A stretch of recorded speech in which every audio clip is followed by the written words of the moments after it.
When posting videos on YouTube, I frequently get asked questions about drones, so I decided to create a video with Paul McCartney answering them. Hopefully this will be interesting for you, but if not, I fully understand.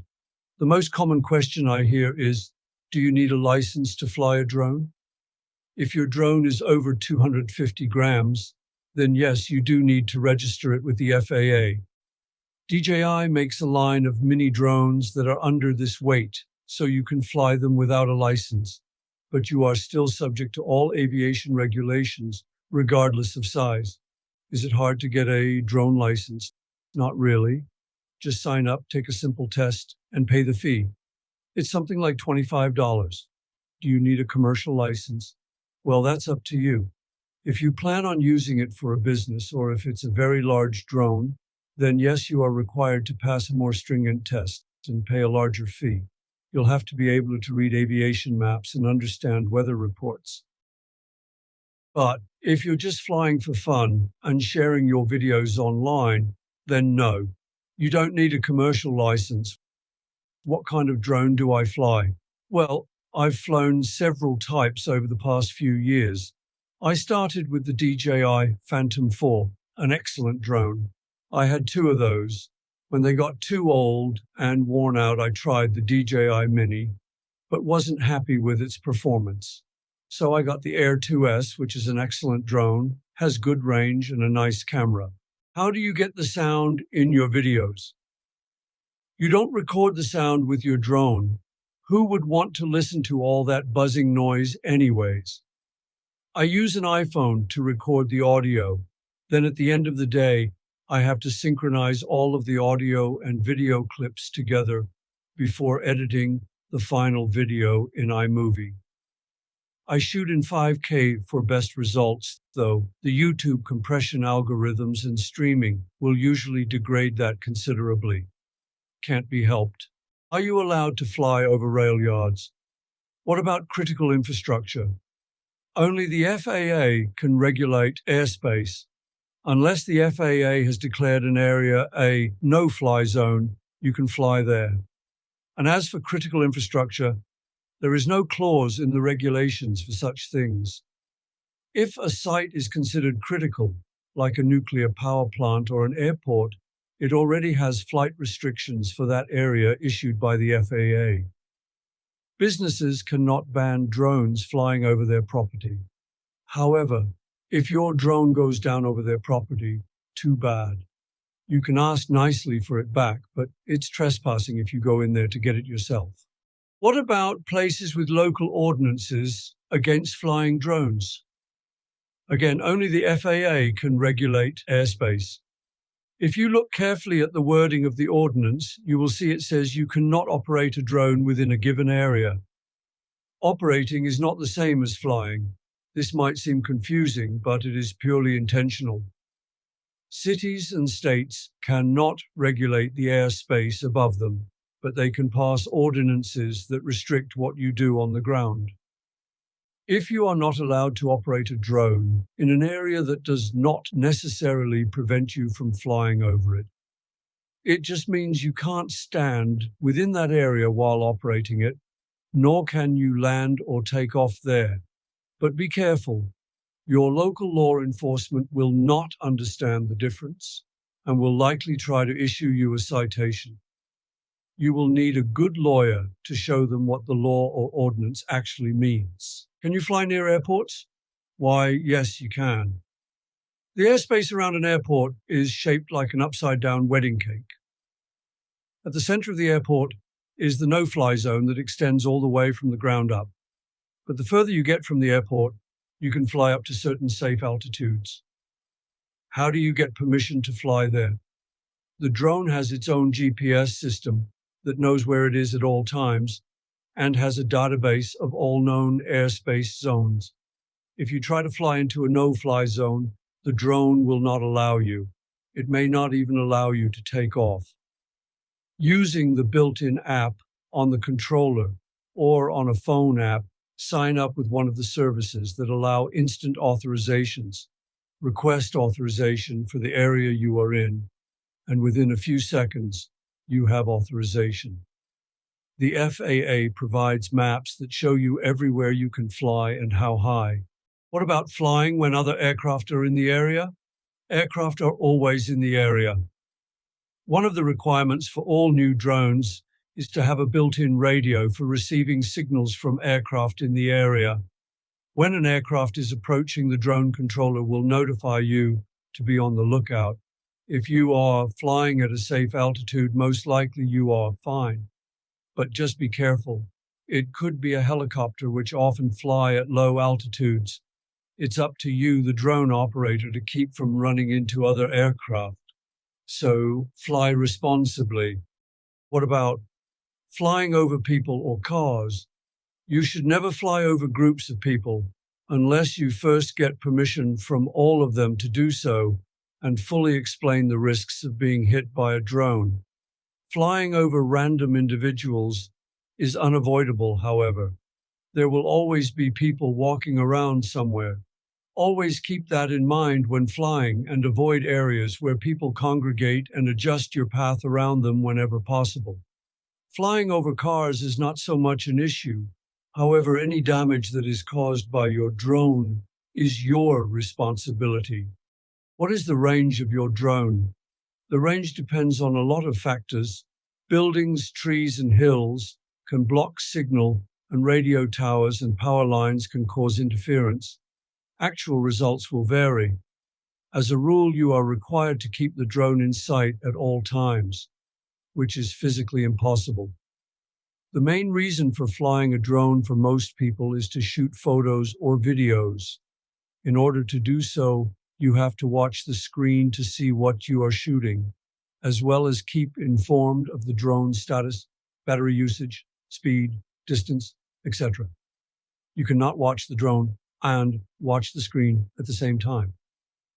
So what do? You make sure you have situational awareness at all times. Know what obstacles are around you, every tree, power line, etc.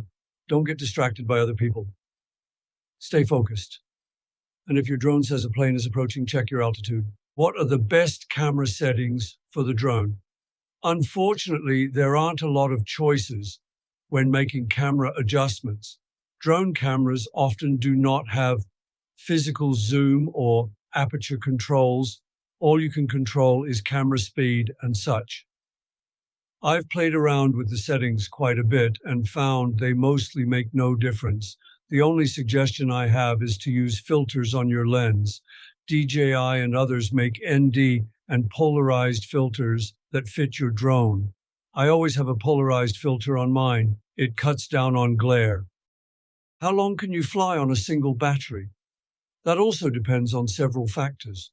On windy days, it takes more power to keep the drone in a stationary location, so the drone can't fly as long. Cold days also reduce battery performance. If the power drops too quickly, the drone could fall out of the sky. The drone will remind you when the battery is getting low, and if you fail to respond, it will return to home and land by itself, though I would highly recommend you land it yourself. Who knows exactly where it will set down? For me, I always have more than one battery. At home, I have 2 charging pads that can charge 3 batteries, one after the other. So I have 6 batteries, which is a decent number. You get maybe 15 to 20 minutes max out of them. Having a car charger is also very handy.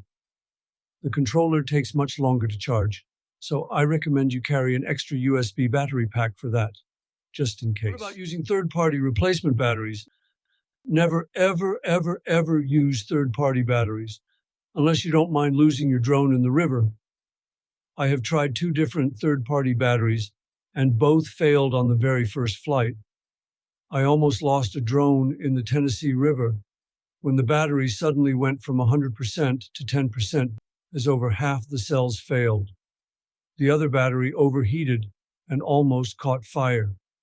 Always use batteries supplied by the drone manufacturer. As for memory card, this is critical. When filming in 4K or above, you need the highest quality SD card you can find. The highest bit rate, longest lasting, and most RAM your drone can support. Slow RAM will cause your video to lag and freeze up. The drone itself may even have issues as it's trying to save big blocks on slow RAM. You could potentially lose signal with the drone while it's busy saving. 256 gigs is a good size for heavy use. That gives you about 3+ hours of recording at 5K.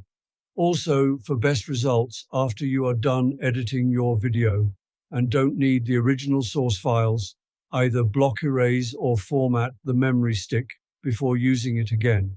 If the memory stick is half full, it has to swap blocks around to make room for more content, which slows performance. What kind of controller do you use? The controller makes a big difference. On less expensive drones, like the DJI Mini, you get a cheap set of controls that you have to plug your phone into. This is quite a hassle in and of itself, hooking up the phone and trying to wedge it into the controller. And the controls are garbage. The sticks are hard to operate. Making smooth turns is like trying to draw a circle with an Etch-a-Sketch. Impossible. And the range is terrible. Fly over some trees and you lose signal. The Phantom 4 had a nice controller you could plug an iPad into for a nice big screen. But for the Air 2S, I opted for the Pro controller. It has a brighter screen than a phone for better outdoor viewing. The controls are smooth as butter, and the range is almost twice what the Phantom 4 could do. How do you transport all that gear? With the old Phantom 4, I had a case for the drone and a camera bag for all the batteries, cables, and accessories. Since they have both been retired, I took one of the Phantom 4 cases and modified it to hold the Air 2S, all 6 batteries, extra props, adapters, cables, etc. So just one case to lug around. The car chargers stay in the car. I also carry with me a folding chair and other gear like umbrellas to block the sun, to make operating the drone easier. Do the railroads like drone operators? What do you think? No one likes having their work monitored or recorded. Railroads or any business would rather you not film them while they make their sausage. So don't expect to have crews or railroad police give you a friendly wave as you fly over. That being said, you should always respect the privacy and safety of crews on the ground. Don't get down in their faces, don't irritate or annoy them, and especially don't distract them while they're doing their work. Railroading is a dangerous business. You don't want someone getting hurt. Don't hover over them or shoot close-ups of their faces. The railroad also watches these videos, looking for any offense they can write up their employees for. Don't get them in trouble. Why do you shoot mostly in the Atlanta area? I used to travel around quite a bit when I had more time and fewer health issues. But now it's just too expensive and not worth the trouble taking long trips, unless it's something really worth shooting, like a train derailment or such. When you plan to go out train watching, what do you really care most about? Quantity or quality? Driving to a scenic spot and shooting all day, you might get lucky and see 3 or 4 trains. But go somewhere like downtown Atlanta, and you can see 3 or 4 trains in 20 minutes. It's a no-brainer. I do try to change it up a little and shoot different areas, but a lot of areas in Atlanta are not good for camping out, for obvious reasons. Anyways, that's it for this short video. If you have any questions you'd like answered, post them below. If you have any suggestions for videos, let me know. And thank all of you for watching and subscribing. I don't make these videos for the likes or subscribers, and most definitely not for money. I make them because I like trains and like sharing them with anyone who's interested. Have a great day.